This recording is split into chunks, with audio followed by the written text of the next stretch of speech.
Hey everyone, welcome back to the Language Corner, or welcome if you're new. This video is going to be a little bit different from my previous videos because I wanted to show y'all something I've been working on.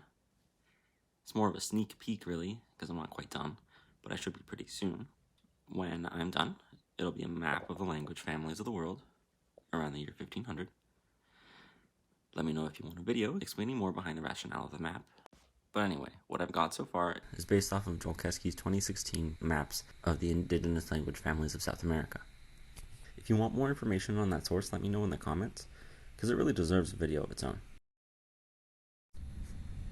Before we get started, I wanted to mention that the colorful groups are language families that either have a widespread distribution or are spoken in more than one location.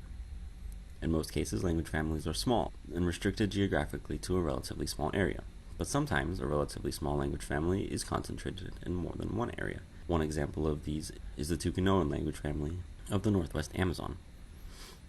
The reason that I colored this group in is because if I left it black like all of the other small language families and isolates, it would appear to be two separate groups, but it's actually one. Another example of this is the Hibito Cholon languages in the middle of the Huallaga River Valley in Peru. I'm not going to name all of the languages, but you can see them on the left, and I'll leave a link to the map in the description so you can peruse it at your own leisure. But anyways, in other words, all of these black bubbles that you see are smaller language families or isolates that are localized and found only in that one place as far as linguists can tell. The main exceptions to this are the coastal parts of Ecuador and Colombia and the mountains, not the coast, of northeast Brazil.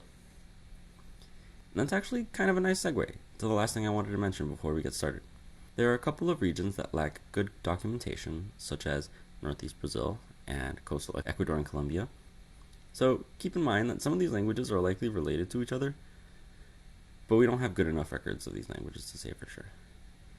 Oh, and you'll notice that the names of the language families aren't always spelled in the conventional way. The main reason for that is I wanted to make it a little bit easier for English speakers. There's a lot of things that are spelled in Portuguese and Spanish, and we use the same letters, but the same letters don't make the same sounds all the time, so I spelled it a little bit phonetically there to make it a little easier on our monolingual Anglophones. Anyway, on to the tour.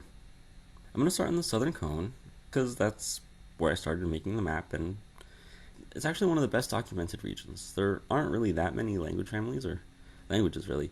Most of these are larger languages, not necessarily language families, as most linguists would typically define a language family, but there's not that many, and what I think is an especially noteworthy thing about this region is that none of the languages appear to be particularly related. There's some evidence for these coastal regions of Argentina forming a group, but it's not really widely accepted. So as we move up north, we start to see an increase in density. A lot more language families concentrated in the Andean and Gran Chaco portion of Argentina, and near the border with Bolivia and Chile, we find two of the most widespread language families in South America. You've likely heard of this blue one over here. It's the Quechuan language family. And if that doesn't ring a bell, maybe you've heard of the Inca Empire and places like Cusco and Machu Picchu. When the Spanish arrived, all these places in blue were home to the Quechuan language family, and really further up north as well, because the Inca Empire was basically at its peak at this time. Since it was one of the most politically important languages of the Americas when the Spanish arrived, many words from Quechua found their way into English via Spanish. Words like llama, puma, chinchilla, condor, coca, and jerky. In orange, we have the Tupian languages, the source of many English words like jaguar, macaw, petunia, cashew, toucan, piranha, tapioca, and acai, although most of these come from Portuguese instead of Spanish, because the Portuguese were the ones who colonized the eastern side of South America. In the Brazilian highlands, we see the widespread Jé family. Some researchers think that the Tupian and Jé languages are related, but that hasn't been established yet for sure, and it's controversial. The Carib languages in red are also thought to be related to the Jé and Tupian languages, but that's also controversial. And this language family also gave a few words to English, the most prominent being the word for cannibal and Caribbean, both of which come from the name of the people, the Caribs, which the Spanish encountered in the islands off the coast of Venezuela. Ironically though, even though they called themselves island Caribs, they didn't speak a Carib language. The island Caribs and most of the other people in the Antilles spoke Arawak languages. You can see those in this other blue on the map. They're the most widespread languages in South America, and the scholarly consensus is that they spread throughout the continent and into the Caribbean from the Andean foothills here in southern Peru and Bolivia. But anyway, like I said, I'm still working on the map, and as you can see, there's a hole in northeastern Brazil, and the entire rest of the world is left too. But I've actually already finished a rough draft of that, so it actually shouldn't take that long. Hopefully I'll be able to update y'all on it again soon. In the meantime, please check out my other videos, and also the rewards that I offer my supporters on Comuno. If you don't know what Comuno is, it's basically a language-themed Patreon that allows you to support creators with the money that you've earned by practicing your language on the platform.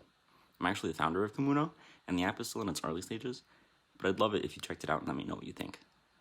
In any case, this has been Seed for the Language Corner.